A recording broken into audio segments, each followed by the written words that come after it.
Kitike kitalo ddala olw'okufiirwa muto waffe muganda waffe abadde avaayo mu by'obufuzi. Nze ng'omuntu nina ennaku nnene olwa taata wange kubanga mbadde mpulira byazaayogera. Mu lutalo yafiirwa abaana bameka? 4 lwa lutalo. Olwaleero owokutaano afudde naye luki lutalo.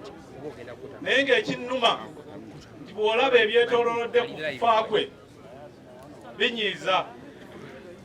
Jakana abadde ayogera bwogezi okusinziira mu ndowooza yange, era kale tugambe nti abadde ayogera bubi nnyo. Nemanya eriyo ate yayogera obubi ne gavumenti n'avaayo ebaayo ne yeetonda, wabula ye n'akuzibwa n'afuuka jjene.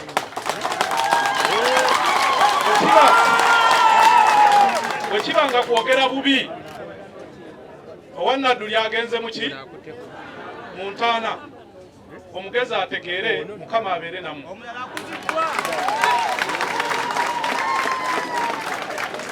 Basebufuzi banabanga abanutusi baleseeyo kubanga Secretary General Bongo yamulabye, ba district card basebo ne banyabo ku Lwaluweero district twagala okutuusa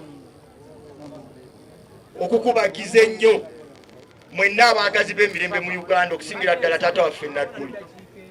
Basebo bwe tuziika si muntu wa bulijjo.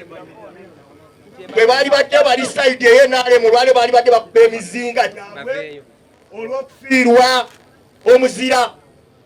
Ffe abali wano tumanyi Jakana ng'abadde muzira waffe basebo ne bannyabo.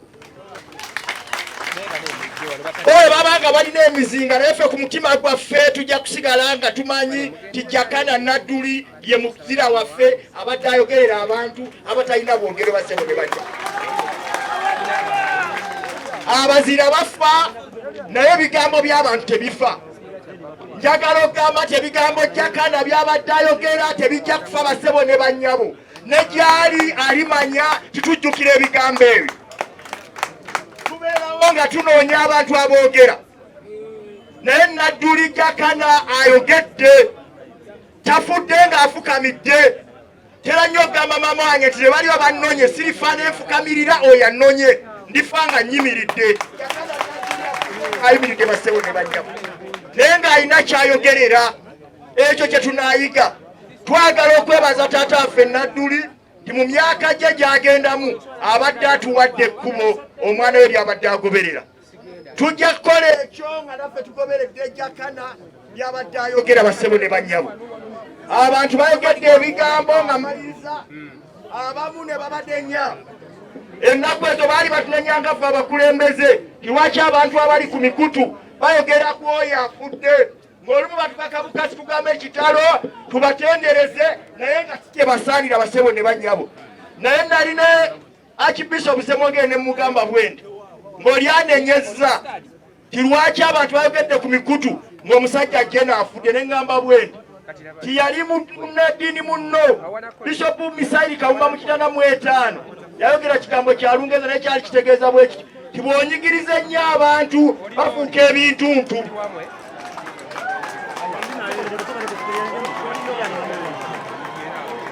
Oyo olukyamuze yali ayogera bemaani. Mumpulirize basebo ne bannyabo nga mmaliriza. Kino kikulu eri abantu baffe aboogera ku mikutu. Manye amateeka gayise aga Computer Misuse Act, naye kino mukitegeere ti bw'onyigiriza ennyo abantu bafuuka ebintuntu ne boogera.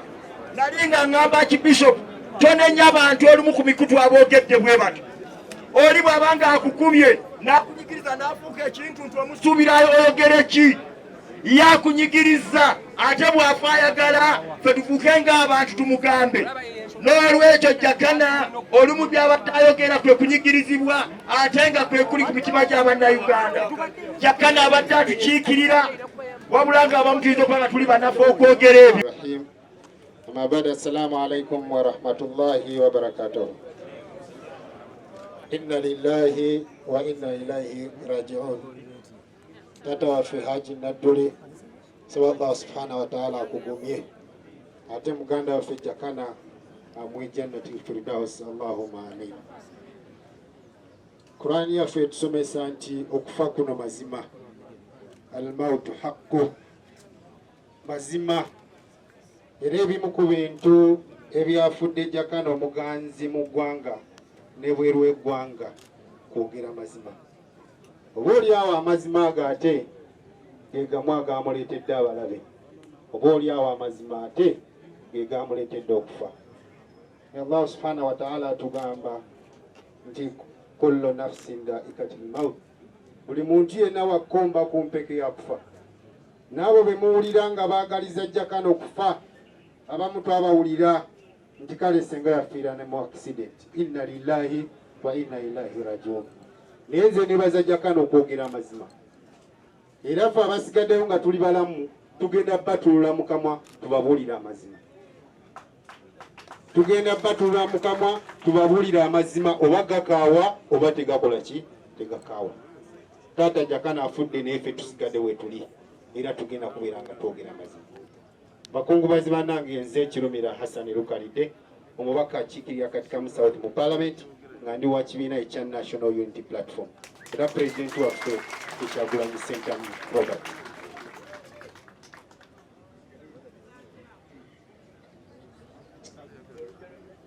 Assalamu alaikum wa rahmatullahi wa barakatuh. Nze Ssekabira Dennis, ndi mubaka wa Parliament wakati.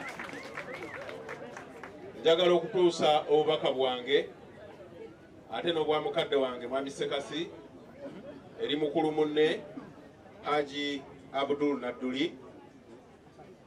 Ng'omwana nina ebigambo bingi n'okumanya kungi eri mwana munnanga atuvudde ku maaso enkya y'olwaleero, kubanga Haji Nadduli, Mwami Komu Ignatius ne Muzeyi Ssekasi bwe baavanga mu nnyumba emu okugenda mu nnyumba endala, ng'olaba bulabi ng'omu ayingira mu kisenge kya munne nga tamaze na kukonkona, kye kiraga oluganda olw'amaanyi oluliwo. Era ng'omuntu nange nina okunyolwa. Ebigambo byange mu ttuluba ebyo bigenda kubeera bitono, kubanga nina okulumwa ng'omwana okuvibwako omuntu gwe nenkanya emyaka n'ebirowoozo na buli kimu. Naye bwe mbadde ku maviivi wano nga nze okusaasira taata Haji angambye ekintu kimu nti mutabani kuno okusomoozebwa kw'amaanyi. Bigambo ebyo manya ajja kubiddamu, kubanga agambye nti yabadde amanyi nti bakwata akati aba generation yaabwe bakatukwasiza ffe aba generation eno, akati tukatwale mu maaso. Naye naŋŋamba nti muganda wo ate akati akanzirizza, kitegeeza ebintu biri kifuula nnenge. Kyendabye mu maaso ga Haji kibadde kiri nti akati bakanzirizza mu myaka gino ngenda kukakola ntya. Ebirowoozo byonna Haji bye yalina n'amaanyi ge yabiteekayo okulwanirira eggwanga lino, eggwanga lifune obukulembeze obulungi, eggwanga lifune services ennungi, eggwanga lireme kwawukana mu ngeri za byabufuzi, mu ngeri z'abayami by'amawanga, n'obuweereza obulungi butuuke eri abantu. Muganda wange avudde ku maaso gaffe abadde ayogera ebigambo byangu nnyo. Abantu babeere n'amalagala mu malwaliro, abantu babeere n'amasomero, abantu bafune emirimu mu nfuna ey'ekyenkanyi, waleme kubeerawo okusosolegana mu mawanga n'ebirala ng'ebyo. Mukadde wange Katikkiro yawummula atugambye nti ensonga ezo bagenda kulaba engeri gye bazikwasaganya bazoogereko. Nina okukkiriza nti ensonga zimaze okufiiramu owa generation yaffe, ensonga zimaze okugula obulamu bwaki bw'omuntu, kyakusalibwa kw'amaanyi nnyo. Naye nina okukkiriza kikumu, waliwo abantu abalina omutima ng'ogwange, ng'emitima gyammwe migumu ng'ogwange. Njagala kubasuubiza Mwami Jakana Nadduli abadde n'essuubi ery'okulaba gavumenti empya ey'obwenkanya eweereza bannayuganda. Tubasuubiza nti ekyo tugenda kukikola, tetugenda kukitiiririra.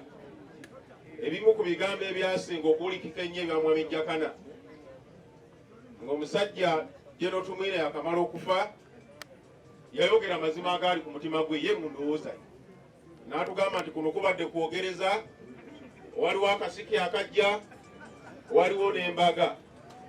Ebigambo ebyo mbizeemu bwe muba mulowooza twali tusaaga mu busaazi mugeze mu ebise wano abantu mulabe dansi abantu gwe batema kubanga okunyigirizibwa mu mitima gy'abantu wekuli. Bw'oba otidde nnyo ebigambo byenjogera we mulula oveewo abantu baffe bamaze okufa tetukyalina kirala kye tutya kye tubadde tusinga okutya kyekino ate tukirozeeko kati kite mutugamba kye babadde basinga okututiisa kukola ki ate katuli ku ki mutya kimu abaana bannambi nekintu. N'olwekyo njagala kubasaba buli muntu agume anyweze munne naye tetuvanga ku kigendererwa. Omugenzi kirumira nga tannafa atugamba nti bw'oyogera ofa ne bw'osirika okola ki. N'olwekyo oyogera ofe ng'okoze ki. Jakana kyennyini kyakoze kati nange mbiddamu kambyogere bwe kiba kufa nkole ki. Buli kimu kyogedde ku lwa Katonda n'ensi yange. Ssaabasajja Kabaka awangaale. Haji Nadduli kitalo nnyo eky'okuvibwako omwana bwe tubadde kubanga wakola omulimu gwo era tubadde tumanyi nti Jakana kati akutte atambuza kubanga twakwinamu obwesige bungi nnyo ng'okyali mu bifo ebiweereza mu Greater Luweero. Kitalo nnyo bassebo ne bannyabo, teri muzadde yandyagadde kuzika mwana we. Omwana ye yandiziise kitaawe oba nnyina. Mutegereze embeera eri mu maka gano olunaku lwa leero.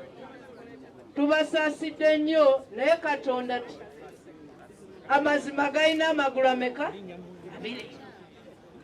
N'obulimba okugulu ki? Ate Katonda talyangusi. Bassebo ne bannyabo kyenjagala obategeeza tetugenda kuggwamu ssuubi. Abavubuka buli avaayo okwogera ng'akwatibwa. Mu nsi ki mw'otayogera ku bikuluma? N'obeera nga tosobola kwogera bw'oyogerako ng'ozizza omusango. Bannaye nze jjajjange musaazi ekigavu si muziki n'entaana tetugiina. Naye twalina essuubi ebintu bijja kukyukamu nga beerweru bafudde. Naye nga tuddayo buzzi gye twali bassebo ne bannyabo. Tuli mu nnaku nnyingi naye ate tuli bagumu nnyo ti buli kintu kirina entandikwa n'enkomerero. Bassebo ne bannyabo tubategeeza nti Jakana abadde n'ekiruubirirwa era tukimanyi naye we yakomye we tugenda okutandikira era mmanyi mu gavumenti entuufu ajja kuba muzira. Wewaawo taabeewo mu bulamu naye yayogera. Batusibye bakoze buli kintu kyonna naye twagala abasobola okwogera ku biruma abantu. Ettaka balitutte bassebo ne bannyabo tugenda fuuka momboze mu nsi yaffe. Abaana baffe tebasomye ani anaakulembera ebitundu byaffe? Bassebo ne bannyabo enguudo muzirabe emyaka 38 mu buyinza tuzze nina ne bennayaliikiridde nti bayinza obutatuuka naye olw'okuba Allah wa buyinza batuuse.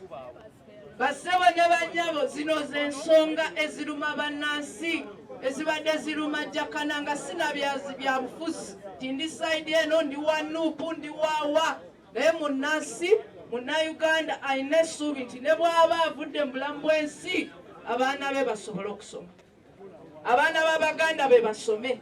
Ettaka libeere nga alisigaza baleme muzika mulimbo. Naye mwe bassebo ne bannyabo abatudde wano mukimanye tubagenda tuzika mulimbo bwe tutayimira ku magulu gaffe ne tulwanirira ensi yaffe. Ensonga nnyingi nnyo naye tetugenda zimalayo kubanga tuli mu nnaku. Ate bangambye n'obudde butini naye kyenjagala obakakasa nti twongera kuguma buli munnaffe atuvaako kyongera tuwa ssuubi ti wewaawo ffenna tetujja kutuuka n'abaana ba Isirayiri bonna tebaatuuka mu nsi nsuubizi si kyekyo naye tumanyi nti abanaatuuka bajja kubalwanirira tusobole okugulawo essuula empya esobole okunonola ensi yaffe. Bassebo ne bannyabo baatuganye tuyite ababaka wano kijja kuba kya bulyazaamaanyi ababaka ba paaliyamenti mujje wano kubanga ti nze nkiikiridde kabajje tebagenda kwogera naye abantu babalabe kubanga ekibajje gye bakiikirira bassebo ne bannyabo bulumi buyitirivu.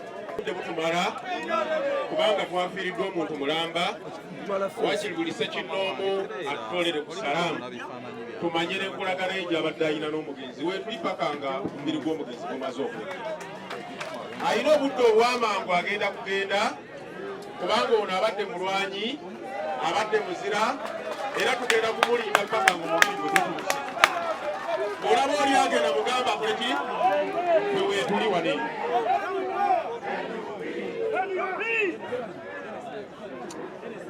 Sereko era nviiridde Nansana municipality ndi member of parliament owa Nuupu era nga mukama wange ye Robert Kyagulanyi tasobodde kubeerawo kubanga ali mu mirimu emitongole mu Amerika eyo naye basabo ne bannyabo njagala mbasaasire nsaasire eggwanga lino naye n'okusingira ddala Uganda ne Buganda nze njagala okwogera ekigambo kimu kyokka nti waliwo fayiro Katonda zeerabidde ez'abantu bannanga batutulugunya bannange bw'abanga Katonda yeerabira fayiro ez'abantu abamu njagala Mukama addemu alibayizinga efayiro ezo kubanga bannaffe Abayisiraamu bagamba kuli haqqu walau kana mulla mwogerenga amazima newankubadde nga gakola ki gakaawa naye lwaki abantu banditulugunyizza abantu ne batuuka okufa amazima ga Katonda nga bo bali ku nsi kuno balina